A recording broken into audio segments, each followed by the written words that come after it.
conversation. Okay. Okay. So, David, if you could give me your name, rank, serial number, that kind of thing, and your institutional level, and that's Sure. Okay.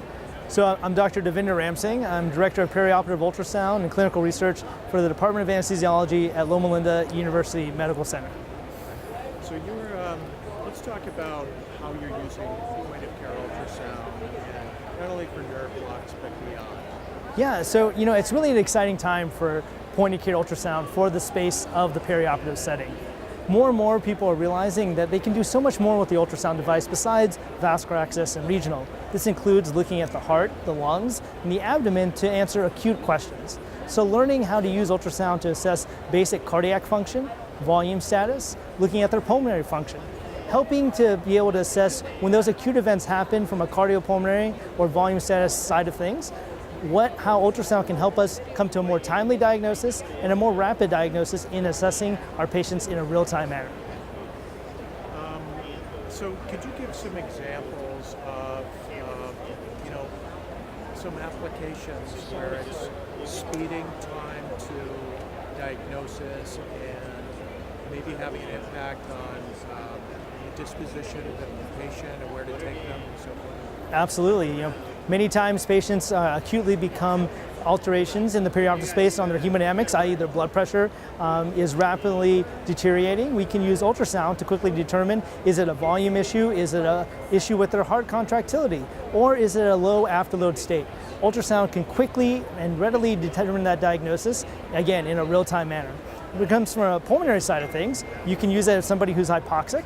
You can use ultrasound to help address how that hypoxia potentially is occurring. Is it a pneumothorax? Is it a large pleural effusion?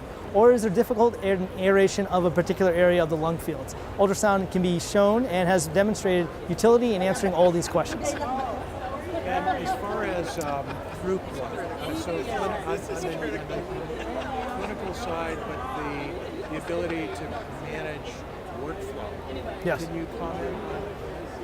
Yeah, so when it comes to workflow and team building and allowing for a facilitation of who needs to be where when, ultrasound allows us to be able to potentially have the ability of being able to assess patients in a real-time manner and allow our resources to potentially be either more strategically placed in certain locations because ultrasound now is there to be able to facilitate the care and assessment of patients. So it allows better resource utilization in terms of skill set the more and more people we have trained on the topic of point-of-care ultrasound. Could you give me maybe a real-life situation, maybe something recent that you recall where a patient came in and it was complicated and you had to figure out what's going on here?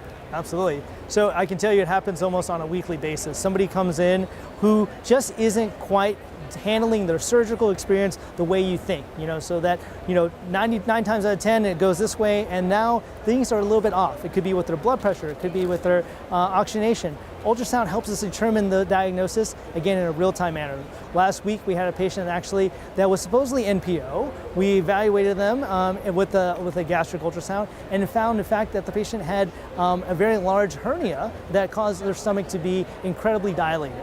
And if we hadn't scanned that patient, potentially we would have done our induction of anesthesia a different way. Ultrasound dramatically changed the way we induced that patient and were able to handle that surgical experience. So risk stratifying patients is another key area where point-of-care ultrasound can be useful. How long have you been doing using ultrasound, and I assume you're also teaching, you're showing Absolutely, yes. residents and so forth. Yes. Can you talk about that? Well, this is a topic I'm very passionate about. I'm a cardiac anesthesiologist formerly trained in echocardiography, but saw the utility of incorporating point-of-care ultrasound in my everyday clinical utility about 9 years ago. From that time, helped develop a curriculum that educates anesthesiologists on the topic of point-of-care ultrasound, where we're trying to improve bedside assessment, again, of cardiac, pulmonary, and abdominal status with incorporation of ultrasound into that bedside assessment. So we have a curriculum that's available free online. We do a lot of free medical education. We do courses for our residents and for other faculty members to try to train them on this important skill set. And one last thing, and then we're just going to use this internally and won't go anywhere else. Okay. We have a lot of engineers who are in the trenches, figuring things out, whatever, and we want them to connect their work with you. Sure. in what you're doing. And I'm wondering if you could say a few words to our technical people about Yeah. the work they're doing and how it may be changing your life and patient. I'll be happy to do so.